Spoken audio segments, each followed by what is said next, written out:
Bonjour à toutes et à tous. Voilà. Bonjour à toutes et à tous. Bienvenue à ce nouveau webinaire. Alors, nouveau webinaire dans l'absolu et puis nouveau webinaire sur la facturation électronique. Désolé pour ce petit retard, mais la neige a un petit peu freiné l'arrivée de notre brillant exposant et comme elle a aussi un peu ralenti apparemment la technologie.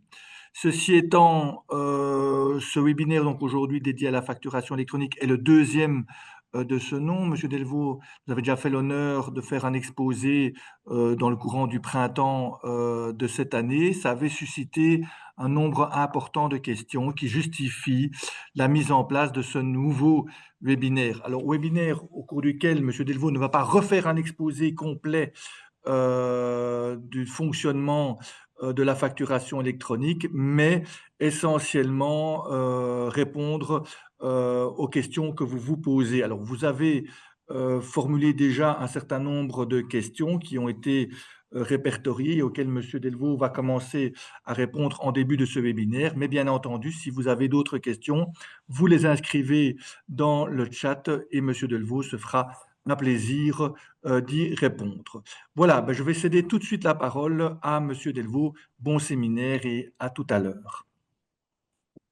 Voilà, merci Frédéric. Et oui, excusez-moi du petit retard, effectivement, Il lié y a à la la circulation. circulation. Euh, Ce ce que que je je propose de faire, c'est de peut-être reparcourir très rapidement rapidement, donc en diagonale, peut-être en 10 minutes, les les slides slides. qui avaient été présentés à l'époque, en tout cas une version actualisée de ces slides. Euh, Euh, à cette occasion-là, peut-être préciser. Petite chose, dans la mesure où elles ont déjà fait l'objet de quelques questions envoyées au préalable, et ensuite de répondre évidemment à toutes vos questions. Donc, date, attendez, j'arrive pas à changer les slides. Voilà. Donc, la date est toujours fixée au 1er janvier 2026. Deux journaux ont fait l'écho il y a un bon mois, je pense, un mois et demi déjà, comme quoi l'administration ferait preuve de tolérance quant à cette date, c'est-à-dire de tolérance face aux amendes encourues, notamment les amendes, je peux y revenir après. Officiellement, aujourd'hui, il n'en est rien. L'administration refuse et n'a même pas encore envisagé un report de cette date. Et les contacts avec les cabinets ministériels qu'on a, puisque vous savez, je suis vice-président de l'ITA, hein, donc de l'Institut des experts comptables et des conseillers fiscaux, fait qu'ils commencent à y penser, mais attendent évidemment d'avoir les statistiques définitives, ou à peu près, d'ici la mi-décembre pour prendre des décisions. Alors statistiquement, aujourd'hui, il y a à peu près 600 000 entreprises qui sont inscrites sur PayPal face à 1,2 million qui doivent l'être.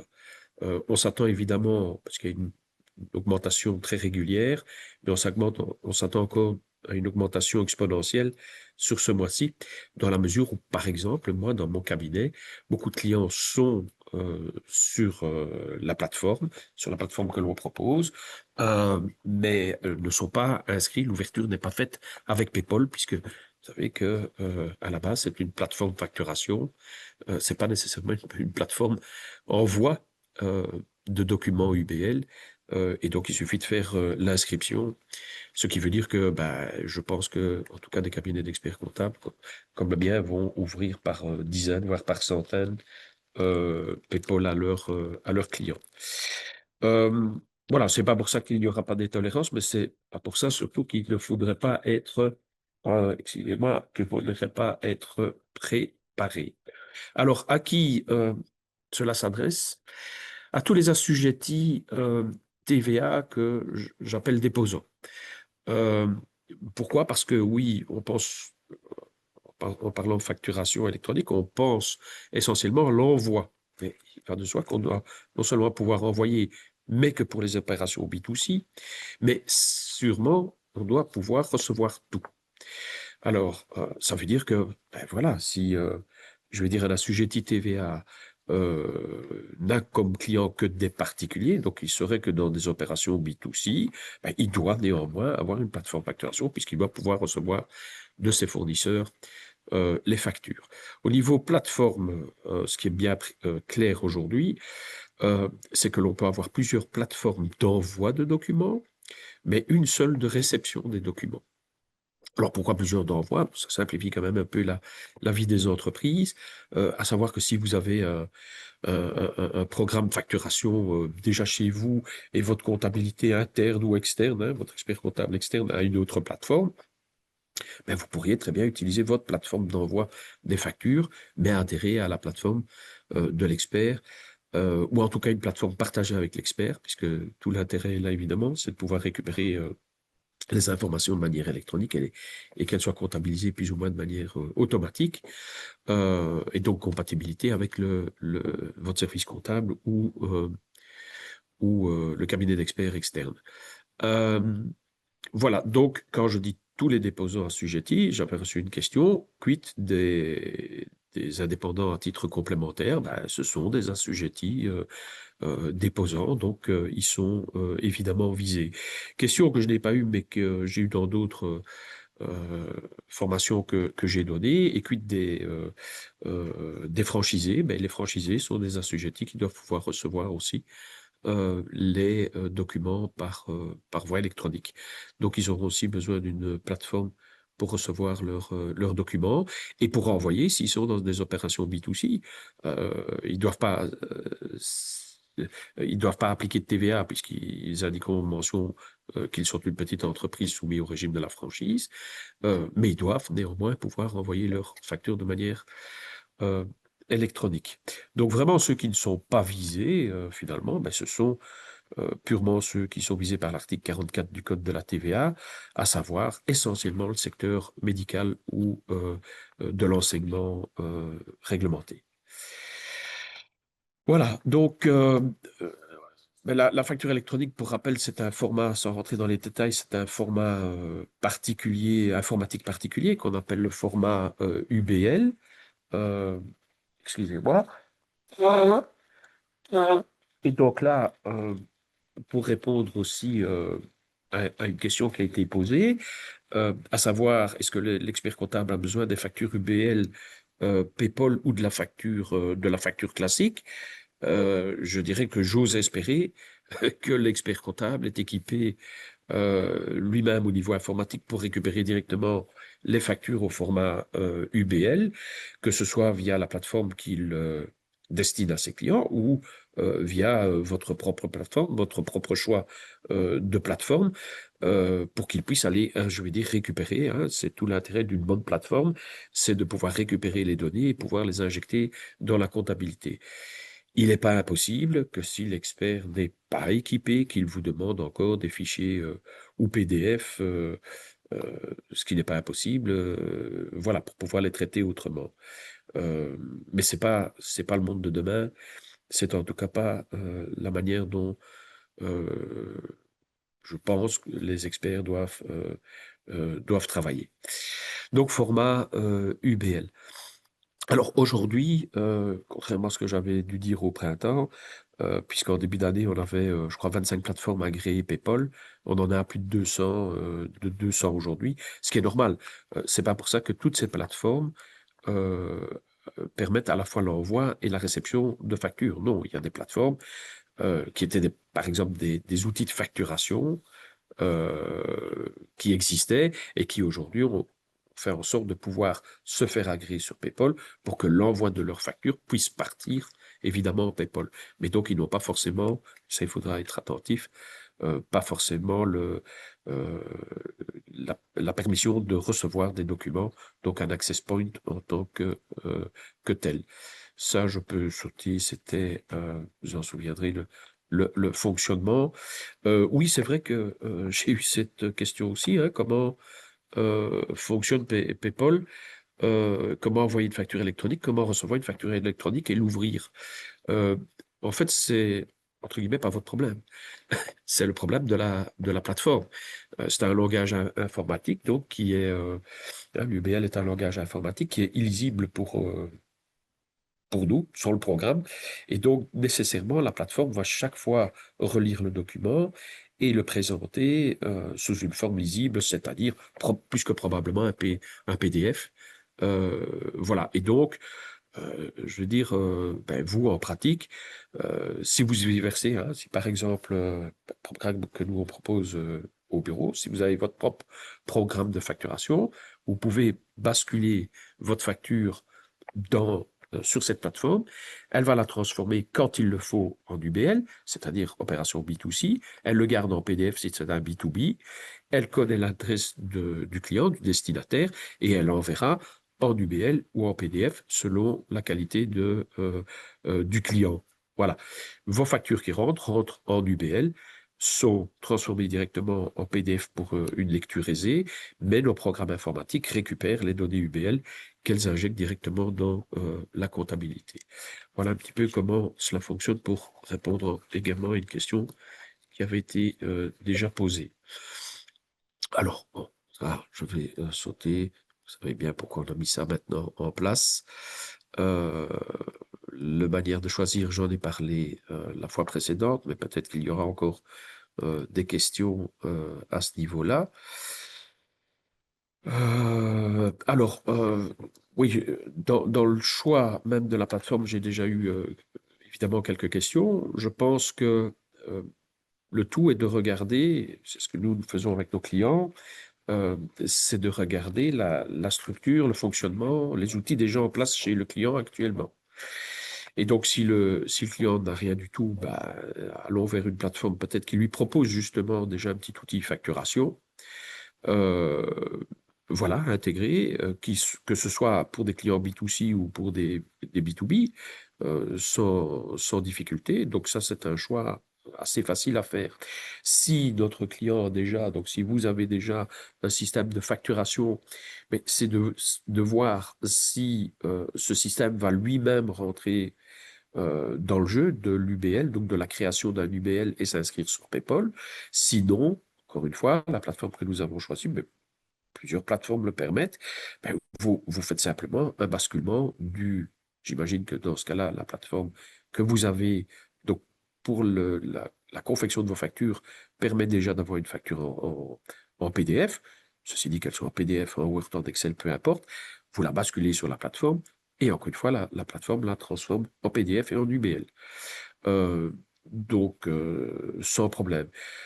Après, il y a évidemment une discussion avec votre service comptable interne pour les plus grands cabinets ou externe pour les autres, pour voir ben, comment récupérer, et c'est là aussi tout l'intérêt de gagner du temps, comment récupérer les données de manière électronique, et donc comment je pense, si la plateforme que nous avons choisie est par exemple compatible avec beaucoup de programmes comptables, mais, mais dans tous les cas, en tant qu'expert comptable externe, par exemple, on doit voir comment on pourra récupérer et on espère pouvoir le faire, récupérer les données de manière électronique. Et donc, ben, critère de choix aussi d'une plateforme, c'est de voir si elle est compatible avec plusieurs programmes comptables, ce qui vous donne évidemment toute la liberté éventuellement de changer d'expert comptable, ça arrive évidemment, et donc de pouvoir aisément dire oui, mais ma plateforme est compatible avec votre programme comptable si vous passez d'un expert qui a un autre qui n'a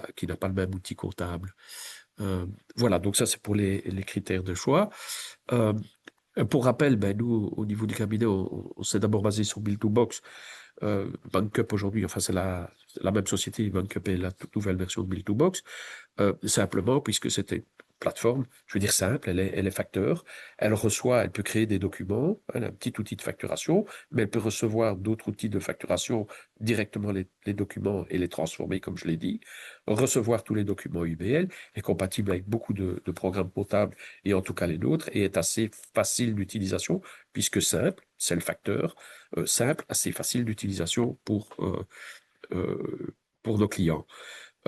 Ensuite, on a un deuxième produit qu'on veut implémenter, on l'a pas encore implémenté, qui est ClearFact, simplement parce que ClearFact c'est une plateforme plus évoluée, donc qui permet ce qu'on appelle du pré-accounting, donc qui déjà, lié à l'intelligence artificielle, euh, permet de proposer des écritures comptables, ce qui permet évidemment et à certains clients qui le souhaitent, de tenir une partie de leur comptabilité eux-mêmes, de déjà avoir des tableaux de bord en fonction des factures qui sont rentrées sur la plateforme, et puis de manière régulière, évidemment, et on va arriver avec le temps du real-time accounting, vraiment de la comptabilité en flux tendu, mis à jour en permanence, mais donc qui permettra à ce moment-là à l'expert de dire je récupère les écritures comptables, en tout cas je les valide, et puis je les récupère, je les injecte dans mon programme.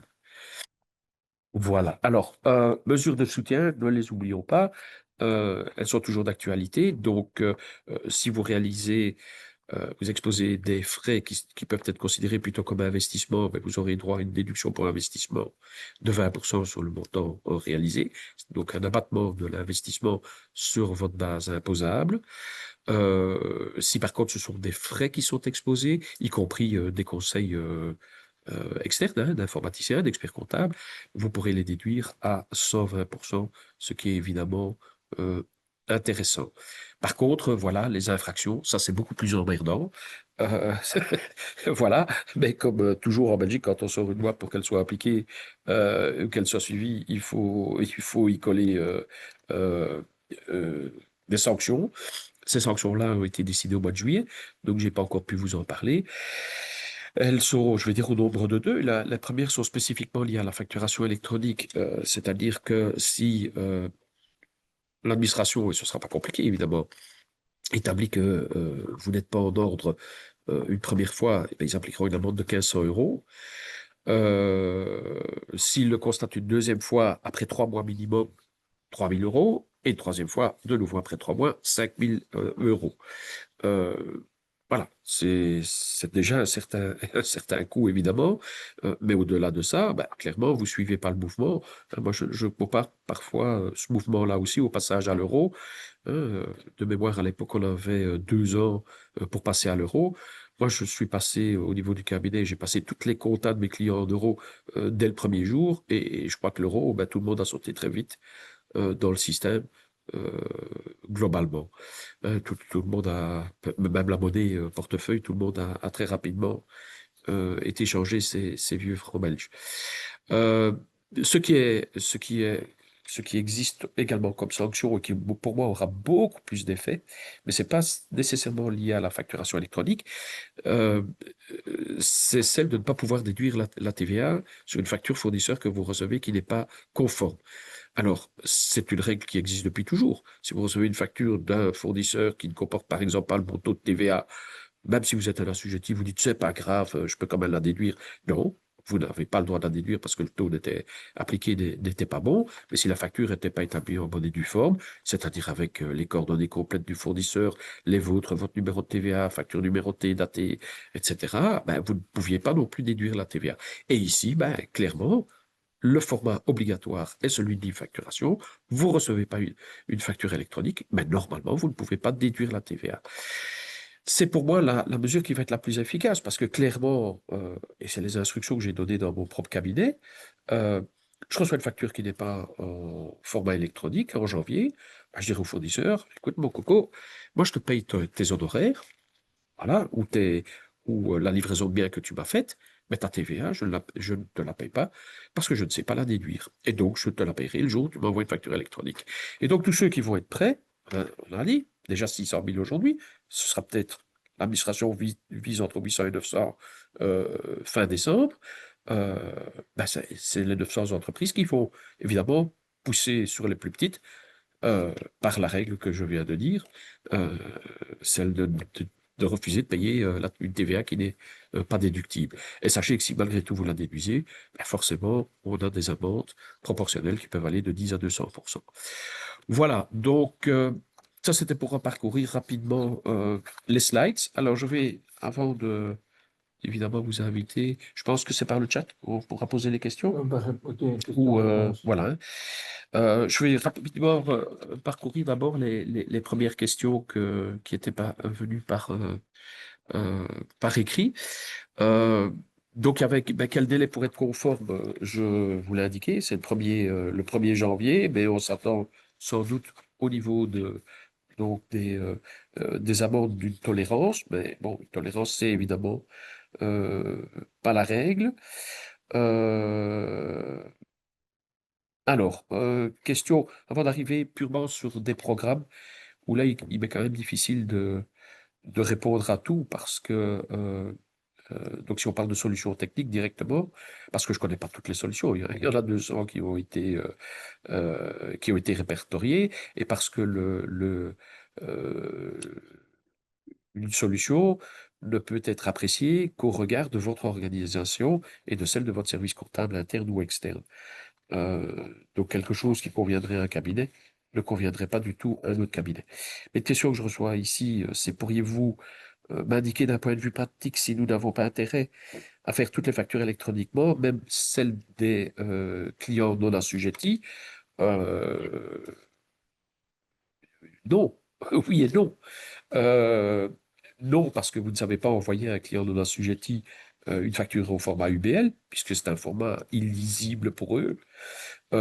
Mais envoyer une facture de manière électronique, donc un PDF par exemple, par mail, oui, vous avez intérêt à le faire.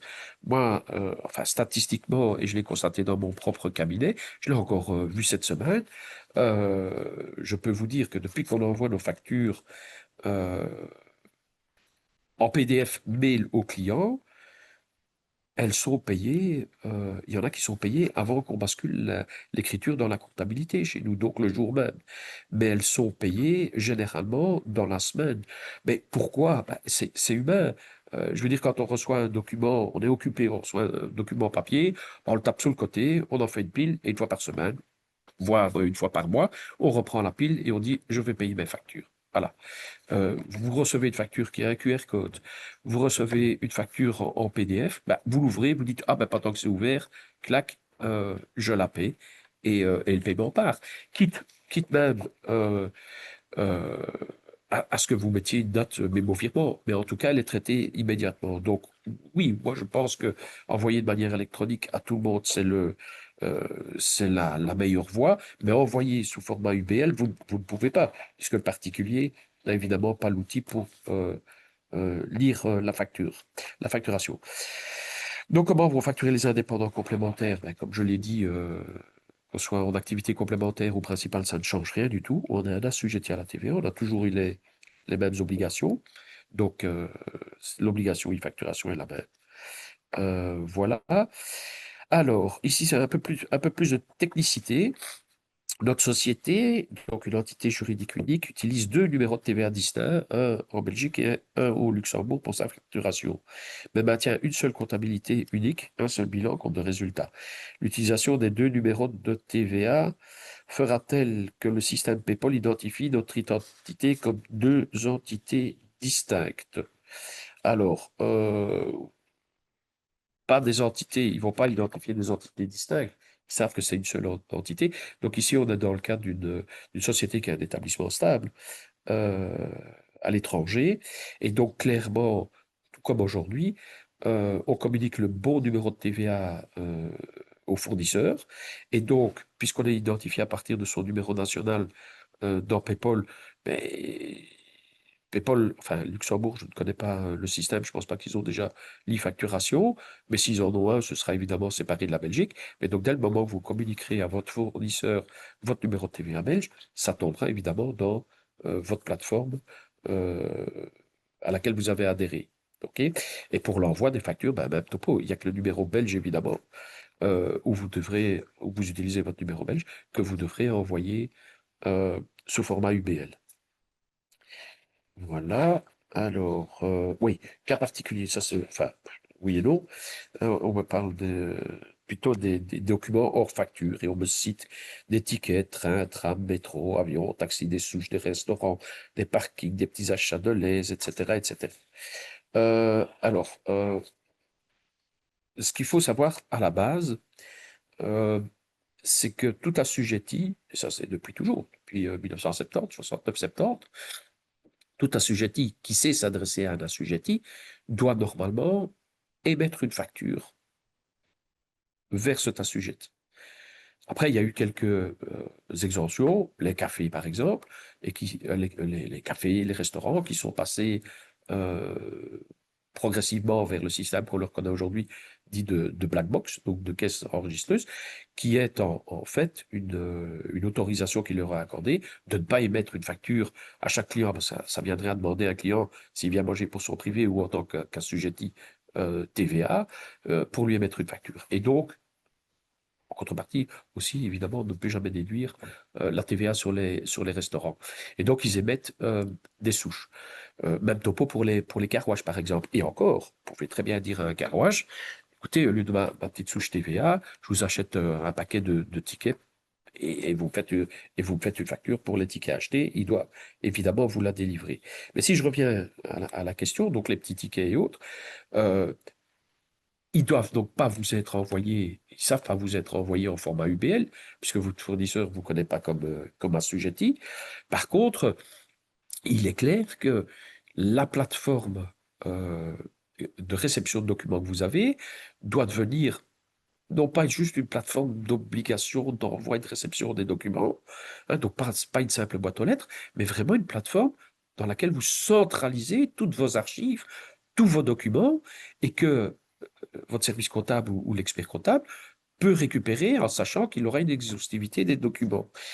Et donc, oui, ces tickets-là, ben, vous les scannerez, vous les photographiez, hein. L'application Bill2Box, par exemple, moi, je prends mon portable, je suis au restaurant, je fais une photo de la souche, je la laisse même sur la table. On s'en fout. Je fais une photo, je me l'envoie moi-même, donc à mon adresse de la plateforme, et la plateforme la reçoit. La plateforme reconnaît automatiquement que ce n'est pas un document UBL, PDF, mais va le lire, va le traduire aussi en données informatiques que je peux réinjecter dans mon programme comptable. Donc ça peut se faire évidemment tout à fait simplement comme ça pour tout ce qui serait ticket. Voilà, au milieu des petits achats aussi, Deleuze, Carrefour, tout ça, c'est la même chose. Mais vous allez au Deleuze, si vous faites des courses plus importantes, voilà, moi je me fais livrer au bureau, on est 18, mais voilà, entre autres par Colruyt, ben voilà, ils nous livrent, il nous faut une facture, évidemment, et qui arrivera en UBL bientôt. Alors, lorsque l'on travaille avec des notes d'honoraires, oui, quid de la transformation en facture après le paiement, toujours possible. Ah, mais ça, c'est de la tricherie, les gars. Excusez-moi. Alors, oui, oui et non. Oui et non. La TVA est toujours due quand la prestation, donc au moment du fait générateur. Le fait générateur dépend soit du moment de la livraison du bien, soit de l'accomplissement d'une prestation. Et si c'est une prestation étalée dans le temps, au fur et à mesure des décomptes qui sont faits. Et donc, on établit une facture, la TVA est due. La seule possibilité qu'il y a, c'est si l'on fait, et on parle bien d'un compte, si l'on fait un appel à compte. Ça veut dire, si on demande un acompte à un client qu'on n'a pas encore du tout presté, c'est déjà clair, on demande un acompte pour pouvoir prester. Et donc, si vous demandez un acompte, vous devez le faire au travers d'un autre document qu'une facture, et donc pas une facture UBL.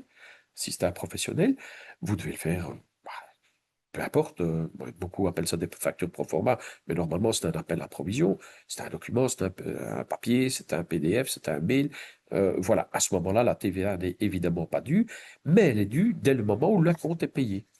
Et donc, si vous faites un système d'acompte, vous envoyez, comme vous envoyez aujourd'hui votre demande d'acompte, quand c'est payé, vous émettez la facture, le cas échéant en UBL, si c'est une prestation B2C. Voilà. Mais dire, moi j'envoie ma note d'honoraire et j'attends que mon client m'ait payé, et quand il m'a payé, je déclarerai la TVA, non, ça n'est plus possible.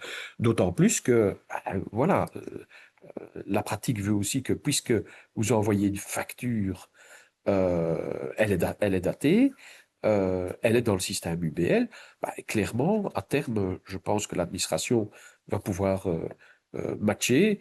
Et de toute façon, au niveau informatique, vous ne savez pas faire autrement. Si moi j'ai une facture au 31 mars d'un client, évidemment, s'il me la remet sur papier et qu'il me la remet qu'au mois d'avril, elle sera dans sa TVA d'avril. Ouais, ça, parce qu'elle est en papier. Mais dès le moment où elle est reçue de manière électronique, impossible de l'ignorer, évidemment. Ça va de soi. Alors, voilà. Alors, quel logiciel conseillez-vous spécialement pour les architectes dont la gestion des facturations est relativement simple? Je l'ai dit, tout dépend évidemment de votre propre organisation. Euh, Quel logiciel je conseille? Je il y en a beaucoup à conseiller. Euh, Moi, j'ai l'expérience évidemment euh, de Build2Box qui n'est, euh, voilà, parce que je l'ai choisi. Alors pourquoi je l'ai choisi? Un, parce que c'est un produit qui existe déjà depuis très longtemps, donc qui existe depuis 2019 sur base d'un cahier des charges établi par l'ITA à l'époque, et qui reprend pour moi deux éléments essentiels qu'aucune autre plateforme, à ma connaissance, ne garantit. C'est un, la conservation des documents dans le temps, 10 ans minimum, c'est évidemment important. Faites un investissement, il doit y avoir une révision, vous devez aller rechercher un ancien document, bah voilà. Bon, la conservation est garantie et surtout, deuxième point, le secret professionnel. C'est-à-dire qu'ils se sont engagés à ne pas utiliser les datas, hein. Tout ça, c'est des datas. Vous savez qu'on est déjà dans une guerre des datas. Tout le monde exploite les datas. Les banques en premier lieu, et je reviendrai sur une autre question après, pour profiler, hein. Les gens cherchent à vous profiler pour vous vendre des produits, des services et autres. Ben nous, comme profession qui devons garantir normalement le secret professionnel, au niveau de l'Institut, peut-être pas chaque cabinet, mais au niveau de l'Institut, on rappelle aux membres qu'ils sont tenus au secret professionnel et donc qu'ils doivent faire attention à l'endroit où sont conservées les datas et qu'il peut y avoir accès. Nous, la plateforme Build2Box nous a garanti de ne pas réutiliser ces datas, c'est-à-dire de les vendre à des fins commerciales, ce qui est évidemment important. Alors pour des petites structures, ben, je l'ai dit, c'est un programme qui, en plus, entre guillemets, ne coûte pas cher. On est à 10 euros par mois, jusqu'à 500 documents. Au-delà, c'est 13 centimes le document traité, 500 documents par an. Euh, voilà, vous me parlez d'une petite structure. Moi, j'ai beaucoup de clients où il y a 200, 300 documents sur une année. Voilà, parce qu'ils font 3-4 factures par mois en vente et ils en ont, ben, comme beaucoup, une quinzaine par mois à l'achat, hein, le téléphone, la voiture, au gaz, électricité, enfin ça va vite, mais 15 documents, donc 200 sur l'année. Euh, et donc là, c'est un prix évidemment tout à fait euh, justifié. Y a-t-il des solutions gratuites? Rien n'est gratuit dans la vie. Voilà. Si quelqu'un vous l'offre, j'ai entendu qu'une banque le proposait, ING en l'occurrence, c'est plus qu'entendre parce que on a un client qui s'est retrouvé sur la plateforme et quand on a voulu l'inscrire sur la nôtre, on s'est rendu compte qu'il était déjà inscrit. Il m'a dit, ah oui, oui, je suis passé en agence, ils m'ont proposé ce truc. J'ai dit, pourquoi pas, c'est quand même gratuit, mais je m'en sers pas. Oui, mais bon, ok. Euh, voilà, mais clairement, c'est une banque, hein. Les banques, ce sont euh, les sociétés qui exploitent le plus les informations qui vous servent. Elles vont même sur certains éléments jusqu'à se partager entre elles des informations qui vous concernent, euh, comme par exemple votre degré de solvabilité, ou même dans le cadre de la lutte contre la fraude fiscale, les éléments qui sont relatifs à votre identité. Donc, voilà, donc soyons prudents. Mais sinon, rien n'est gratuit. Si quelqu'un vous le propose gratuitement, c'est parce qu'il cherche derrière à vous attirer comme client, hein. Il y a un programme d'ailleurs mis en place, par exemple, par un expert comptable, je ne vais pas le citer, par un expert comptable et qui vous dit c'est gratuit, il vous laisse même sous-entendre que vous savez faire votre comptabilité vous-même. Oui, ben commencez à le faire, vous allez voir. Moi, j'ai récupéré des dossiers, c'est une catastrophe, hein, parce qu'on chacun son métier. Je n'érige pas des maisons, je n'érige pas des ponts. La comptabilité, il faut le laisser évidemment à des experts comptables.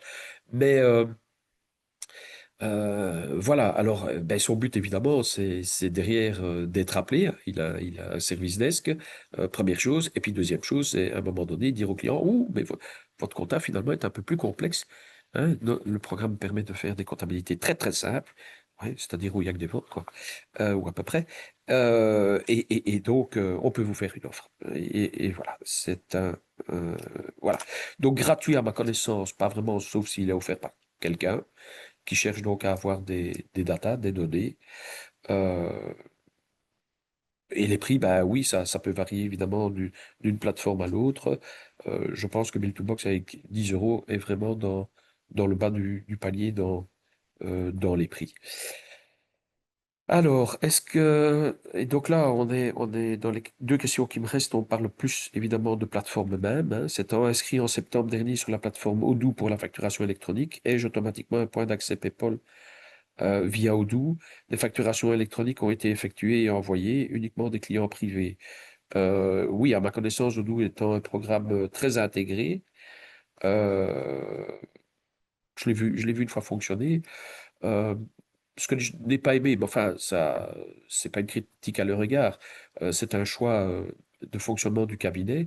Il y a beaucoup de cabinets parmi mes confrères qui sont assez petits et donc ils aiment bien des solutions intégrées.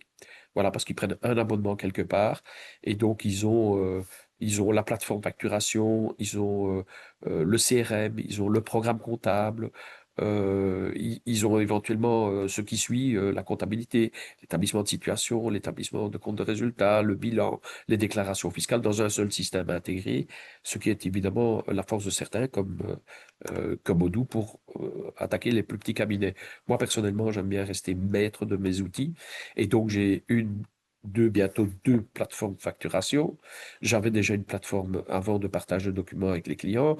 J'ai un programme comptable, mais parce que des clients obtiennent parfois une partie de leur comptabilité eux-mêmes, on a des liaisons avec leur propre programme comptable aussi. Pourquoi? Pour pouvoir récupérer les données, les injecter dans un autre programme encore qui établit les comptes annuels et ainsi de suite. Et donc, je suis chaque fois, c'est un choix, euh, maître de chacun de mes outils informatiques. Donc oui, à ma connaissance, Odoo est sur PayPal et donc vous permettra d'envoyer sans problème des factures UBL et même d'en recevoir, à ma connaissance. Voilà, alors en reparlant de programme, deuxième question, c'était la dernière des préalables que j'ai reçus, c'est est-ce que l'application Falco remplace ce système? Euh, j'ai déjà entendu parler de Falco, mais je dois vous avouer que je ne sais pas exactement si la personne pouvait préciser avec quel programme elle fonctionne. Euh, je pense que Falco est une plateforme qui a été liée à un programme comptable. Je me demande si c'est pas exact ou quelque chose comme ça. Mais je n'en sais pas plus. Mais oui, quand j'en ai entendu parler, on m'a dit que c'était une plateforme de facturation. Donc j'imagine émission de factures et réception des documents, sans souci. Voilà. Pour les questions reçues au préalable, je ne sais pas si il y en a d'autres. Dans le chat. Alors, il y en a pas beaucoup, mais il y en a peut-être que toutes les questions, on va dire, été posées. Oui, Mais donc, une première question assez spécifique, où c'est quelqu'un qui est un assujetti à la TVA, mais français, à TVA française, mais qui travaille et qui est domicilié en Belgique. Et donc, la question, c'est est-ce que c'est pour ses clients belges, doit-il utiliser la facturation électronique? alors, Non, non, non, non. pas encore. Euh, donc, le système qui est exposé ici, c'est clairement pour un assujetti belge qui s'adresse à un autre assujetti belge. C'est pas encore pour même l'assujetti belge qui s'adresse à un étranger. Je dis pas encore, puisque le but visé évidemment de l'Europe, hein, ça démarre d'une directive européenne, et qu'en 2030, ce soit possible. Ce que nous, on a appelé PayPal, la France appelle ça PayPal aussi, mais c'est pas tout à fait identique. Alors, la France, comme assujetti français, vous devez faire quoi? Ben, suivre les, euh, les directives françaises. Et la France a donc une obligation aussi de facturation électronique, mais là, donc, c'est français vers français, c'est pas français vers belge pour le moment, euh, dont la deadline est le 1er septembre. Oui, 1er septembre, j'hésite entre le 1er septembre et le 1er octobre. C'est le 1er septembre 2026. Voilà. Donc, alors le système est un tout petit peu différent, puisque chez nous, vous envoyez à l'adresse que votre client vous aura communiquée, mais comme il vous a peut-être communiqué aujourd'hui, euh, une adresse pour envoyer ces factures en PDF, donc une adresse qui vous communique. Vous envoyez, normalement, même si vous n'avez pas cette adresse, c'est pas grave, vous envoyez la facture en ayant bien identifié le client. Vous ne savez plus envoyer de facture erronée non plus, hein. Il est clair que c'est quand tous les champs sont remplis, et donc elle est transformée en UBL et que le programme vérifie bien que tous les champs UBL sont complétés, que la facture peut être envoyée. Un des champs, c'est l'identifiant, c'est le numéro de TVA de votre client. Ok. Dès le moment où il a ce numéro de TVA, le document part vers PayPal. PayPal, en fait, c'est une ASBL. Voilà, mais l'État a décidé de travailler avec cette ASBL uniquement. Et donc, PayPal reçoit le document en Belgique et elle cherche le destinataire qu'elle connaît dans son registre, puisque ce destinataire a dû, avec son numéro de TVA, s'identifier dans PayPal. Et elle redescend la facture. Elle ne conserve rien. PayPal ne conserve rien aujourd'hui. Ok. Demain, c'est peut-être une autre histoire, puisqu'en 2000, il est prévu qu'en 2028, l'administration euh, aura la possibilité de demander à PayPal des documents dans le cadre de contrôle qu'elle effectuerait. Euh, j'ai déjà demandé aux administrations ce qu'il en était et on m'a répondu, on n'en parle pas encore du tout aujourd'hui. On ne sait pas si ce sera ciblé, donc lors d'un contrôle sur une entreprise, on va demander pendant X temps ces documents, etc. Et on devra le faire au préalable, évidemment, puisque PayPal n'a pas conservé les documents du passé. Ou est-ce qu'on va mettre en place un système qui fera que vos factures seront conservées quelque part aussi, ce qui existe déjà dans beaucoup de pays. Euh, Moi, je me souviens d'une expertise judiciaire il y a peut-être 10 ans maintenant, avec la Colombie. Ben, je peux vous dire que les contribuables ont toutes leurs factures qui sont sur un site du ministère, à l'époque déjà. Donc peut-être, est-ce qu'il y aura ça? Ils n'en savent rien. Donc, mais c'est clair que dans les textes, il est prévu qu'en 2028, en tout cas, il pourrait y avoir un regard de l'administration via PayPal sur les documents. Et bien 2030, là, il doit y avoir une communication entre tous les pays. Et donc je reviens à vous, assujettis français, vous devrez adhérer au système français. Et c'est ce que je voulais dire aussi, il est légèrement différent, puisque dans le système français, vous devez d'abord vous assurer dans un annuaire de la validité de l'adresse de votre destinataire pour ensuite la renseigner dans votre facture équivalent UBL, qui sera envoyé aussi par un système, exemple PayPal, au destinataire. Voilà. Alors, Donc, autre en question? compréhension de ça, Oui. c'est peut-être une confirmation, c'est que donc, Oui. il y a quelqu'un qui dit une facture qui serait émise donc, par un site européen, dans l'exemple d'Amazon DE, n'intégrera donc pas dans la boîte de réception des C'est factures. Si ce sera, est-ce que c'est un PDF comme maintenant? non. Non. Donc, ce à quoi vous devez évidemment toujours faire attention quand vous achetez sur le net, c'est, parce que moi j'ai des clients qui l'oublient, euh, c'est de bien vous identifier comme agissant comme assujetti TVA belge. Ok. OK? Pourquoi? Pourquoi? Ben parce que ce site, normalement, doit vous appliquer de la TVA belge. Alors, ça dépend si c'est du pur service ou Service de de livraison de bien, biens, mais le le principe de principe de base, c'est base, c'est appliquer appliquer la TVA TVA. euh, du destinataire. Euh, Euh, Moi, j'ai beaucoup de clients donc, qui disent pas, enfin, ils vont sur un site, euh, Amazon Amazon ou que sais-je encore, ou Microsoft, qui sont sont basés en basés Irlande en à la Irlande à la base, base. Euh, euh, et et puis puis, ils donnent le, leur nom, parfois parfois même le même nom le de nom leur de la société, société, mais mais quand ils je cochent parle, pas, je je suis un suis un assujetti, assujetti, j'intègre j'interviens comme ceci, assujetti et donc mettent voilà pas le leur montant numéro de de TVA TVA. que je Que le paye. client, elle envoie une facture avec TVA irlandaise, évidemment. Voilà. Donc, Donc, et là, et là, c'est un c'est un problème, problème, parce qu'en parce qu'en réalité, réalité, moi, dans moi, la dans la comptabilité, comptabilité, je je suis suis dans dans une une acquisition acquisition intracommunautaire, intracommunautaire, et et donc je donc je dois dois prendre prendre le le montant montant TVA TVA compris. compris. Pas Ça, beaucoup beaucoup d'experts d'experts n'expliquent n'expliquent pas. pas à leurs clients. Le montant TVA TVA compris, compris, TVA TVA étrangère étrangère comprise. comprise, comme étant la base d'une TVA TVA soumise en comprise. Belgique. Alors, si c'est un achat sur lequel il n'y a pas de limitation de déduction de la TVA, c'est pas grave. Je calcule la TVA in-out, hein, donc TVA due sur le montant total, TVA déductible, puisque vous êtes un assujetti avec droit à déduction. Mais Oui. imaginons que ce droit à déduction soit limité, 35% sur les frais de voiture. Vous achetez un accessoire voiture, voilà, Voilà, 35%. 35%. Forcément, Forcément. sur le montant TVA comprise étrangère comprise, je dois calculer TVA 21% et j'ai déduiré 35 Ouais, voire 50% de ces 21% seulement. Et donc, vous y perdez de l'argent. Donc, bien identifier qui vous êtes. ouais. Et partant de là, oui, ces entreprises doivent s'organiser. Elles l'étaient Et d'ailleurs d'ailleurs, pour facturer facturer déjà déjà des des TVA des différents États, des différents pays dans lesquels elles livraient. Et et donc, elles donc elle devraient devra aussi aussi s'organiser s'organiser pour pour vous vous envoyer une envoyer une facture facture UBL. UBL. Oui, Oui, oui, bien bien sûr. sûr. La question qui vient aujourd'hui maintenant d'être placée, c'est Oui. Oui. facturation électronique, est-elle applicable si moi, en tant que Belge, je facture à l'étranger ou si je reçois une facture de l'étranger vers moi? Ou Non, non, pas le format pas UBL. UBL, De de l'étranger. l'étranger, une Une facture, facture, si je si je reçois une reçois une facture facture de d'étranger, l'étranger, bah, bah, il il doit doit pas l'envoyer l'envoyer en, en ouais, format UBL belge, il doit il doit l'envoyer l'envoyer dans dans son son format format selon ses règles à lui.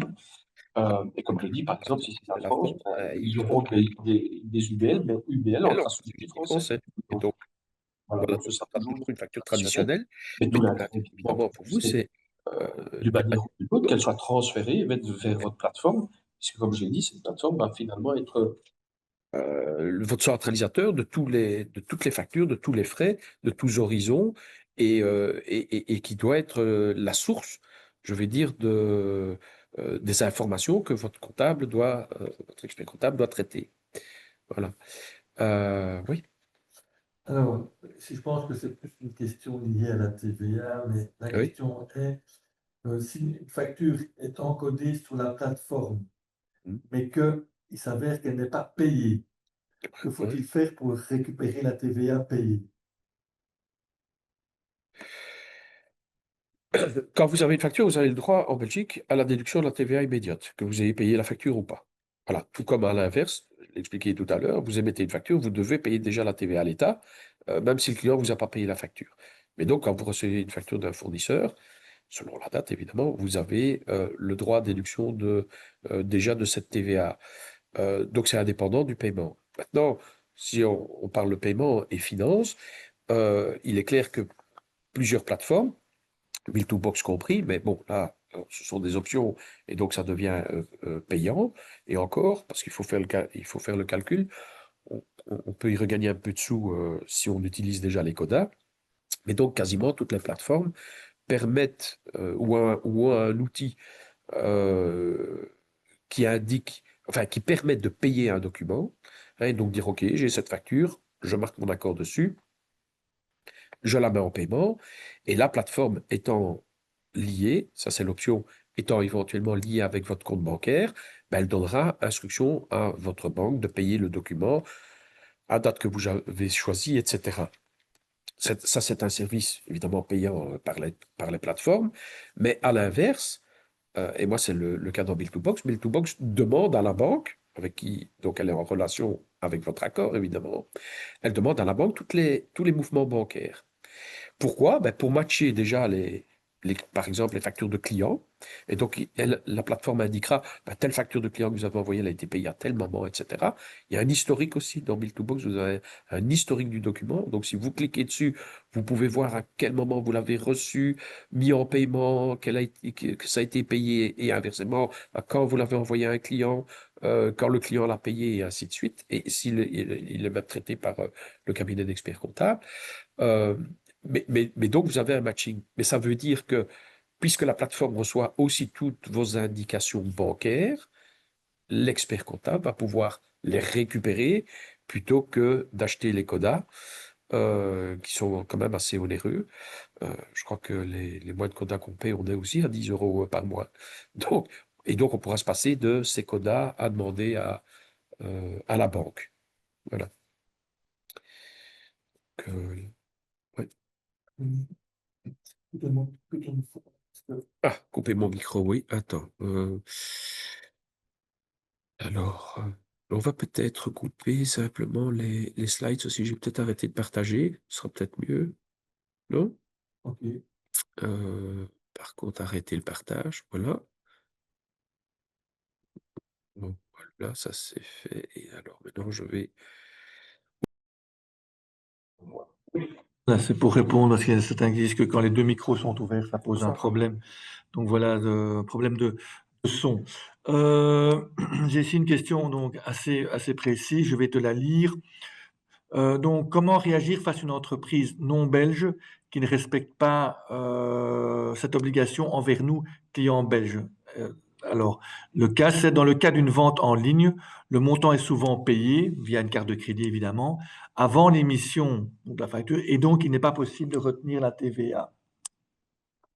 Je réouvre le mien. Normalement, c'est pas possible. On achète en connaissance de cause.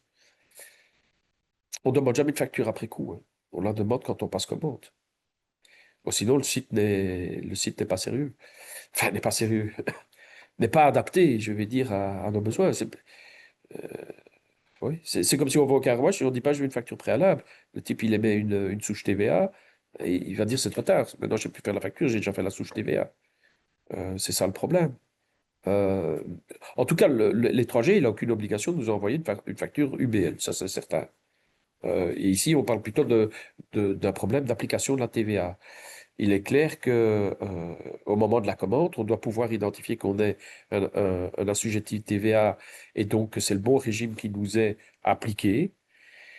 Et s'il ne me permet pas de le faire, on risque effectivement d'avoir une TVA étrangère. Et là, ben, tant pis.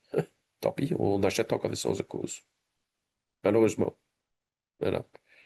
Vous savez, c'est un peu la même problématique pour l'entretien des voitures. Vous avez une panne, vous roulez à l'étranger et vous avez une panne. Je vais reprendre maintenant la France. Théoriquement, une voiture est un bien meuble. Donc, ça travaille sur un bien meuble, ça veut dire à la base, la TVA ou le service est rendu, ou, si c'est un assujetti, à l'endroit du preneur de service. Ah, eh bien, ma voiture, elle appartient à une société assujettie à la TVA en Belgique. Eh ben, en pratique, le garagiste doit émettre une facture avec un report de perception de la TVA et le problème devient la TVA, enfin, est reporté sur le client qui doit s'acquitter de la TVA en Belgique. Le problème, c'est que dans la pratique, beaucoup de garagistes vont dire: ah ben moi, rien à faire, moi, je connais pas ce système, j'ai pas l'habitude d'avoir des Belges qui tombent en panne chez moi, donc moi, je vous applique une TVA et je vous applique la TVA française. Et si ça vous va pas, je vous répare pas la voiture. Ben voilà. Malheureusement, qu'est-ce que vous allez faire? Ben, vous avez envie que votre voiture soit réparée, vous allez lui dire: je paye la TVA française. Oui, d'accord, d'accord. Ça n'empêche qu'il faudra recalculer, donc vous êtes perdant, une TVA belge sur le prix TVA comprise, TVA française comprise. Mais vous le savez, au moment où vous avez les travaux, évidemment, hein, euh, voilà. Prenez des sociétés de leasing, hein, sont quand même euh, des sociétés qu'on retrouve le plus souvent dans les dossiers de nos clients, pour notamment et certainement l'achat de leurs véhicules ou la location des véhicules. Ils appliquent toujours les bons taux de TVA, même si ce sont des compagnies de leasing à l'étranger. Ils appliquent toujours bien la TVA belge. Voilà. Mais là, on est dans la TVA, pas de la facturation. Alors, je pense qu'il a déjà été, mais enfin, comme elle a été posée, il a été répondu un peu à cette question, c'est avec cette facturation électronique, comment traiter les états de compte ou déclarations de créances? Alors, normalement, donc là, on est sur la facturation d'un chantier selon son évolution. Enfin, j'imagine, hein, vu la question. Normalement, à chaque étape, vous deviez, enfin déjà aujourd'hui, vous devez mettre une facture. Selon justement l'état d'avancement du chantier, de ce qui est prévu au cahier des charges, qui est prévu dans votre contrat aussi d'entreprise, etc. Et donc, ça ne change rien du tout. Vous continuez à émettre votre facture. Et encore une fois, particulier, bah, c'est le système actuel en place ou adapté pour être intégré sur la plateforme. Et si c'est un B2C, bah, vous émettez la facture en UBL. Ça ne change rien du tout à la situation d'aujourd'hui. Voilà. Par contre, là, on n'est même plus dans des systèmes d'acompte, hein. Si on pense éventuellement dire: ah ben on est à une étape où on peut facturer et donc je demande un paiement et j'émettrai la facture quand c'est payé. Non, c'est faux. On est à une étape dite de facturation. Donc il y a le fait générateur de la TVA est là et donc il faut établir une facture. Merci. Une question, c'est, mais quid des factures partiellement déductibles lorsqu'il y a une ventilation professionnelle privée, comme par exemple les frais de véhicule ou de mazout? Oui. Alors, déjà, si on parle de partiellement déductible, en raison donc de code part privé professionnel, j'imagine qu'il s'agit déjà d'une facture qui est nécessairement rentrée euh, ou reçue avec votre numéro de TVA. Parce que s'il ne comporte pas votre numéro de TVA, vous n'aviez aucun droit à déduction, même si c'est une quote-part professionnelle. Voilà. Oh, je parle de TVA, déduction de TVA. C'est pas pour ça qu'on ne peut pas, pour le montant TVA compris, revendiquer une quote-part dans les frais professionnels au niveau de la déclaration fiscale. Mais au niveau de la TVA, il n'y avait rien de déductible. Donc on part du principe qu'un fournisseur vous fournit en tant qu'assujetti un bien ou un service qui a des fins et professionnelles et privées. Ça ne changera rien. Il l'envoie à un assujetti, donc il enverra toujours la facture pour la totalité à un assujetti. Ce qui se passe après ne le regarde pas. Et donc c'est toujours au niveau de la comptabilité que la facture devra être ventilée. Donc, tant au niveau des frais, bon, ça dépend comment on les comptabilise, mais tant au niveau des frais qu'au niveau de la TVA, déductible ou non déductible. Voilà. Donc, c'est un problème comptable, pas d'émission de facture. Merci. Alors ici, c'est une demande de confirmation. Est-ce que, Vincent, tu as bien précisé qu'une société hors Belgique ayant des clients en Belgique devait respecter le système PayPal? Non. Non, il doit pas respecter le système PayPal du tout, pas pour le moment. En 2030, et en tout cas au niveau de l'Europe, il faudra uniformiser les systèmes adoptés donc par tous les pays européens, et ça devrait à ce moment-là être possible. Mais aujourd'hui, non, c'est du B2C belgo-belge. C'est bien, merci. Nous arrivons, je pense, tout doucement à la fin de ce webinaire où je pense qu'il a été aujourd'hui répondu à toutes les questions, mais il en reste une que j'ai gardée pour la fin. Vincent, est-ce qu'on voulait avoir ton avis? Les architectes, à juste titre d'ailleurs, se plaignent d'avoir des charges administratives de plus en plus lourdes. Et la question est, qu'en est-il des comptables? Est-ce que précisément le système de facturation électronique ne va-t-il pas, ce système, alléger la tâche des comptables? Et continuons la question que je reçois régulièrement pour les plus audacieux. Les honoraires de l'expert comptable ont-ils diminué? Alors oui et non. Euh, bon, c'est l'ensemble des entreprises qui ont évidemment de plus en plus d'obligations administratives et autres. Dans la facturation électronique, je vois deux gains de temps, même si la mise en place prend évidemment un peu de temps, et nous, on investit beaucoup de temps là-dedans, évidemment, comme cabinet, mais le client doit y investir du temps aussi. Il va être gagnant, je peux vous assurer que les clients, déjà qui utilisaient une plateforme, avant qu'elle ne soit vraiment plateforme e-facturation, mais donc une plateforme qui permettait de centraliser les documents que l'on recevait en tant qu'expert comptable.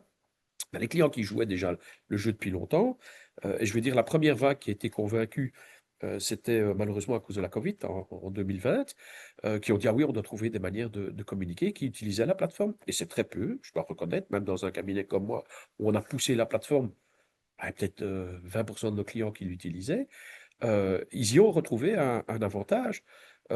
C'est pas, bon, c'est vrai que nous, on impose, même si ce sont des TVA trimestriels, on impose de recevoir au moins 2 fois par trimestre les documents s'ils sont des tout petits dossiers, mais sinon tous les mois. Ben, simplement parce que je ne sais pas payer une équipe pour travailler 600 heures. D'ailleurs, ils ne pourraient pas le faire matériellement sur un mois, tous les 3 mois, et les payer 2 mois pour rien faire, puisque clairement, il faut aussi répercuter tout ça au client et on deviendrait impayable. Donc, il faut une régularité dans le travail. Mais le client, ben, lui, il disait, c'est pas une fois par mois où je disais, oh, je dois tout récolter pour mon expert. Qu'est-ce que j'ai eu comme facture? Et alors, il avait encore eu des papiers, il avait eu des PDF, des mails, des plateformes où il devait aller chercher les documents. Et puis, il nous envoyait ça un peu comme ça, n'importe comment. Et donc, derrière, oui, autant lui avait le problème de récolter les documents, autant nous, on avait aussi ce problème de récolter et de mettre nous-mêmes, finalement, sur notre plateforme. Puisque si le client ne voulait pas les déposer lui-même, c'est nous qui le faisions. Donc oui, il y a un travail là qui va faire gagner du temps aux deux parties. Autant au client, puisque toute une série de documents vont tomber automatiquement, hein, il ne faudra plus, et du côté expert, ça tombe, c'est centralisé à un endroit, on ne devra plus téléphoner en disant, tu sais, ta facture Proximus de ce mois-ci, j'ai vu que, tu en as tous les mois, je ne l'ai pas eu de ce mois-ci, deux, elle est payée, donc je peux t'en donner le montant, il faut aller là, voilà, et le client, aller sur la plateforme Proximus ou dans ses mails, revoir s'il a reçu la facture, parfois même certains nous dire, ah tiens, regarde mon code, voilà mon code, va toi-même la chercher sur la plateforme.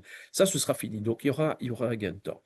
Alors, si je reviens à mon métier, oui, il y aura clairement un gain de temps, euh, mais il ne faut pas oublier qu'en toute logique, notre tarif horaire va un peu augmenter aussi, parce que tout ça, malheureusement, a un coût, hein, c'est clair, un coût, in fine, que les entreprises, donc nos clients, vont payer, hein, ça, c'est bien évident aussi, d'une manière ou d'une autre, parce que les plateformes, évidemment, ne sont pas gratuites. Toutes les liaisons, et c'est pour ça que je dis, cherchez aussi avec votre expert comptable externe la plateforme idéale. euh, pour vous, pour vos envois, mais aussi pour la centralisation et donc la réception des documents, qui est une plateforme qui est compatible avec lui. Parce que si elle n'est pas compatible avec lui, il n'y a aucun gain de temps qui va être fait. Si elle est compatible avec ces programmes, on pourra déjà récupérer des écritures.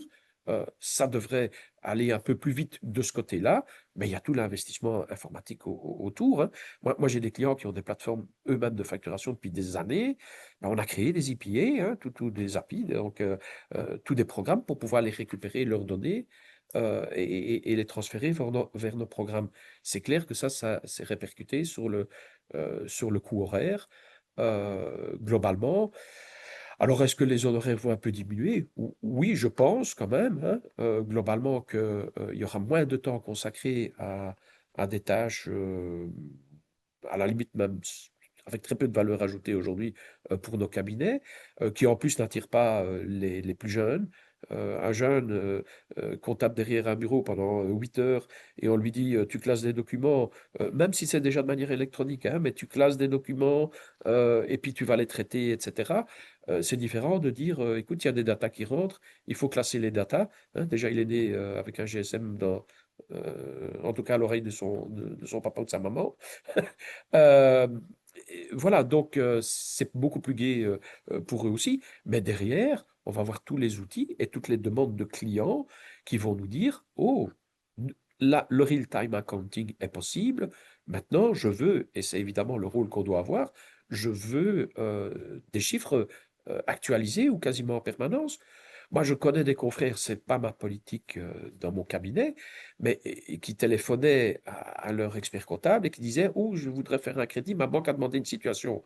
Et l'expert leur répond, ouf, j'ai pas le temps de regarder ça avant la semaine prochaine, puis il me faut une petite semaine pour travailler. Oui, je peux te donner ça dans 15 jours.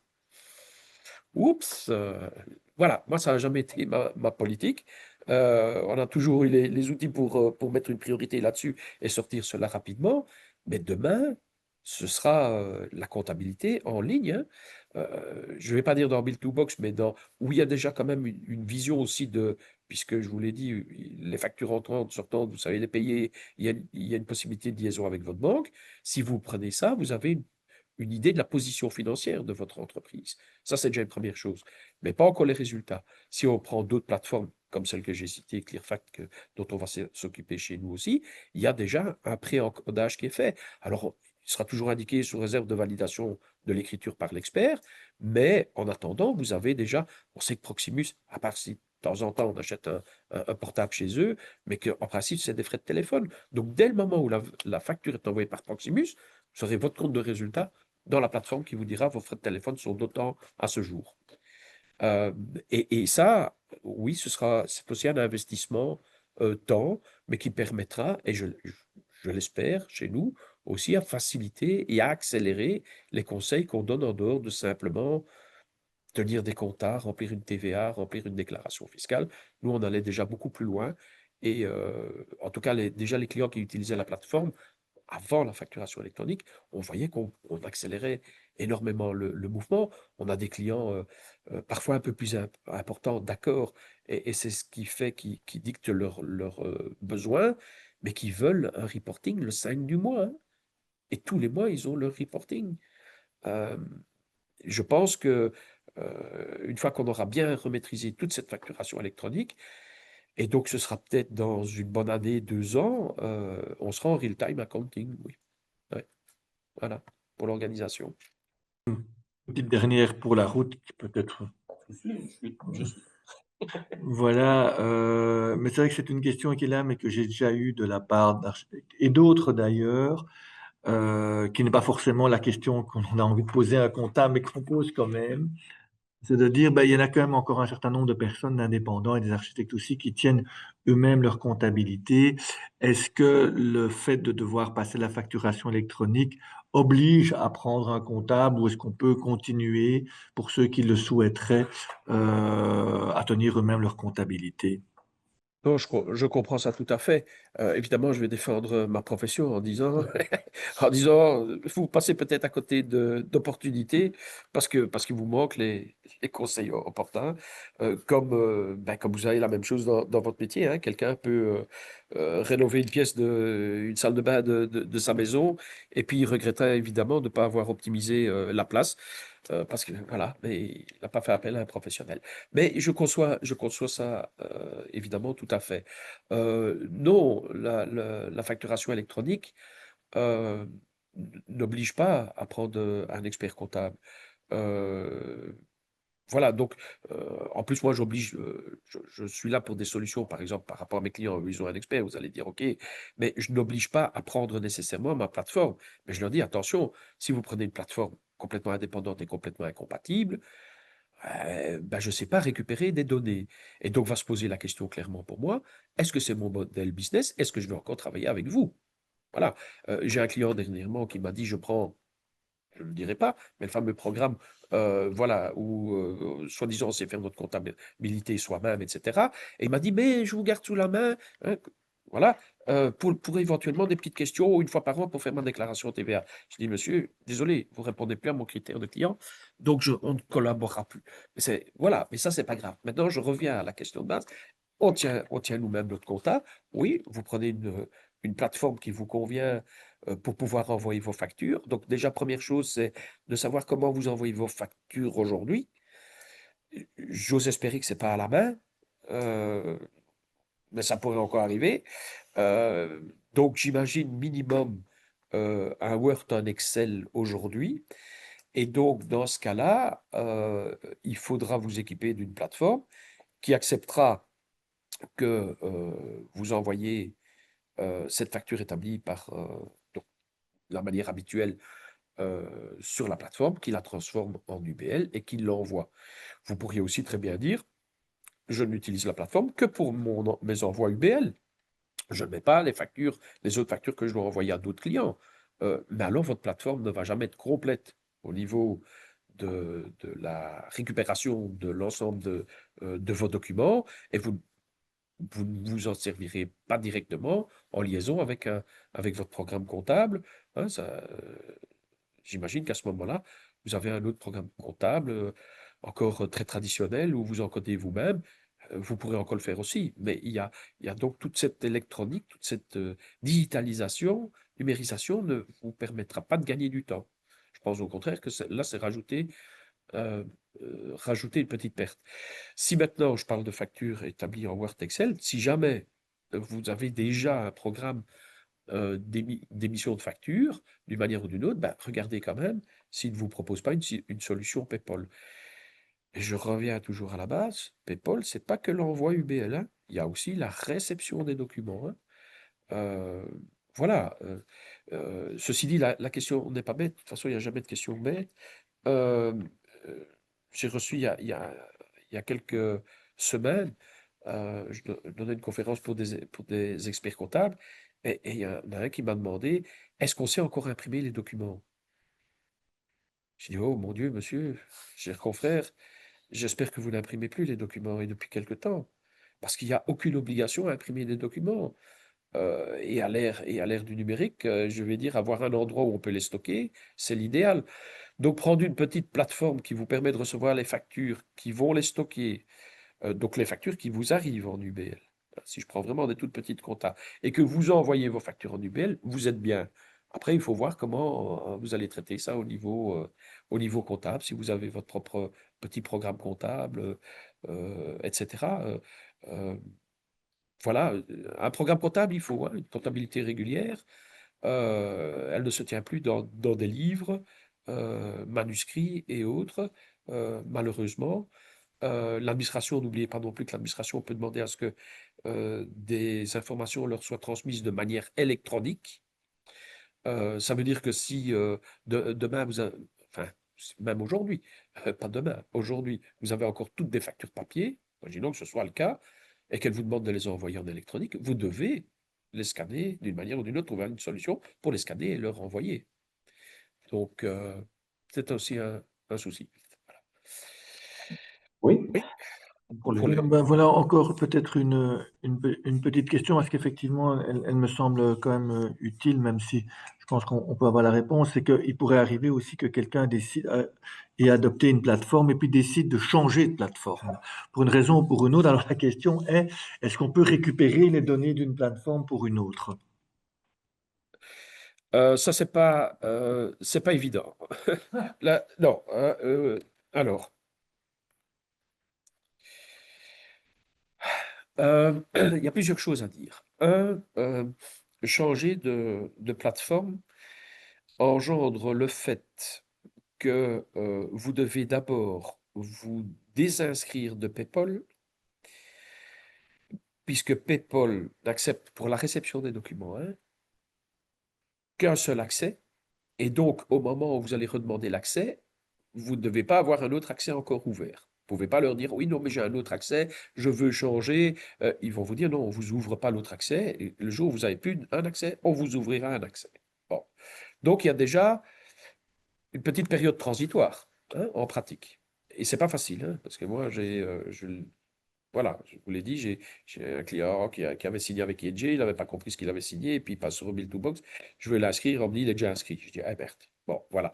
Donc on a dû le désinscrire, ça a quand même pris du temps. Alors aujourd'hui, on s'en fout un peu, puisque on n'est pas encore dans l'obligation d'envoi et de réception des documents, mais l'année prochaine, ça va être important. Pourquoi? Parce que vous désinscrivez d'une plateforme. OK, vous savez que vous ne savez pas émettre pendant X jours vos factures.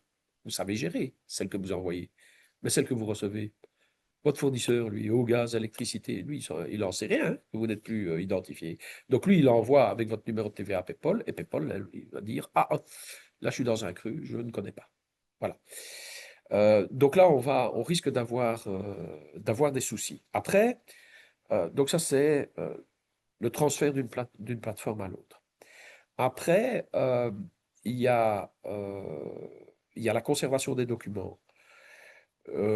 À ma connaissance, aucune plateforme, à part Bill2Box, mais bon, à voir, ne s'engage à garder les documents sur sa plateforme si on n'est plus client.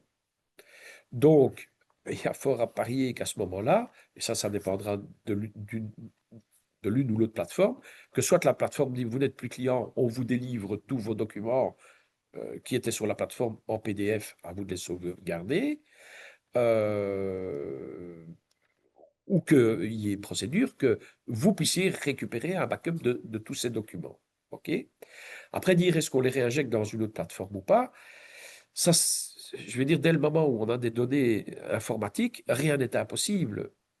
Mais ça peut devoir coûter des sous aussi.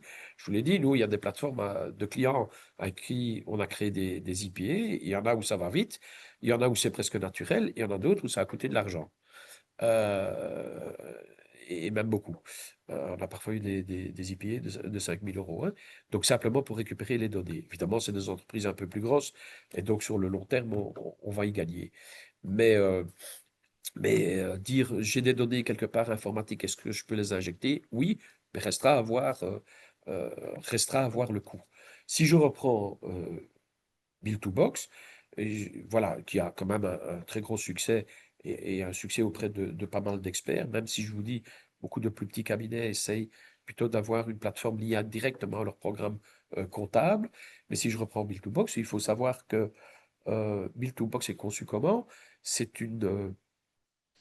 ce sont toutes des petites plateformes qui appartiennent aux clients, à notre client. Et nous avons ce qu'on appelle une console. La console lit ce qui se passe chez les clients. Et donc, on voit, par exemple, un tel client a reçu 15 factures qu'il a validées. OK. Donc, si nous, on a le temps, parce que je veux dire qu'on prenne 10 fois le dossier en main ou une fois 10 heures, ça ne changera rien en termes de volume temps. Et tout l'intérêt, évidemment, pour arriver au real-time accounting, c'est de pouvoir traiter au fur et à mesure. Et donc, si on voit qu'un client, par exemple, a reçu 15 documents et qu'on a le temps de basculer ces documents dans notre programme comptable, eh ben, on le voit, on va sur sa plateforme, on se connecte, on clique chez lui et on se connecte sur sa plateforme. Ça, c'est le système Bill2Box. Ce qui veut dire aussi, et pour l'expert comptable, la plateforme est gratuite, donc je ne devrais pas entendre, mais je sais qu'il y en a qui ne veulent pas, mais vous savez, parfois, je suis quand même à l'ordre des architectes, mais parfois quand c'est un ordre qui sort quelque chose, il y a des membres qui aiment bien plutôt critiquer, plutôt que voir le beau côté. Et donc, on ne fait pas d'exception au niveau de l'Institut des experts comptables. Quand on a sorti Bill2Box, ils ont dit, mais avec quoi ils viennent? OK, ben, 5 ans après, on est dans la facturation électronique et on panique un peu pour être prêt. Mais, mais donc, cette plateforme, elle est gratuite pour l'expert comptable. Donc n'importe qui peut la demander, même s'il ne veut pas s'en servir à titre principal dans son cabinet. Si son client a choisi un Bill2Box, il peut très bien dire, je demande la console, elle est gratuite pour moi, et donc je me connecte automatiquement. Donc ce TPA, il est gratuit. Voilà. Mais surtout, ce qui est important, c'est que si vous vous dites, je change d'expert comptable, et avec un peu de chance, j'ai évidemment quelqu'un qui utilise le Bill2Box, ben vous coupez l'accès de votre plateforme à l'expert X et vous indiquez mon expert Y est le suivant, qui récupère évidemment comme ça l'intégralité de vos documents, de vos archives, sans aucun souci quelconque. Donc, et vous aussi, hein, j'ai entendu, vous restez maître de votre plateforme. Il y a des plateformes, faites attention. Voilà, je dis, vous devez, si vous avez un cabinet d'experts comptables, faire attention d'être compatible avec lui, mais faites aussi attention que vous ne soyez pas coincé par lui, par son abonnement. Si demain lui change, qu'est-ce qui devient, que devient vos documents? C'est peut-être des questions quand même à lui poser aussi. S'il dit, ah non, moi j'arrête avec un tel et à ce moment-là, on devra faire un backup de vos documents ici et là, je devrais vous former sur une nouvelle plateforme, etc. Bah, regardez si c'est la manière dont vous voulez travailler ou pas, hein. Euh, donc voilà. Mais là, moi, je pressens des complications lorsqu'il va y avoir des transferts euh, sur PayPal même de plateformes. Et je ne sais pas pourquoi ils ont, enfin tant mieux, hein, mais prévu qu'une seule plateforme à la réception. Voilà. Ça, c'est un choix politique. Attends, je recoupe là. Voilà. Parfait, ben, nous sommes arrivés au terme des questions, mais également au terme de ce webinaire fort intéressant et indispensable, sachant qu'évidemment, le passage à la facturation électronique, c'est pour demain, puisque c'est le 1er janvier 2026. Donc voilà, il est temps de s'y mettre si tel n'est pas le cas. Je remercie en tout cas Vincent, je te remercie pour tes 2 présentations qui ont été toujours très claires et qui pourront être revues sur la chaîne YouTube de l'Ordre, sur la chaîne sur laquelle d'ailleurs sont stockés tous nos webinaires, donc sur les différentes matières si vous voulez les revoir. Je vais vous fixer rendez-vous au mois de décembre pour le dernier séminaire de 2025, qui est un webinaire sur les outils, donc gros et totem, la question de l'impact environnemental des constructions et sur les principes généraux qui régissent ces outils. Merci à tous pour votre attention et je vous souhaite à toutes et à tous une excellente journée. Merci également et Bonne bonne journée. journée.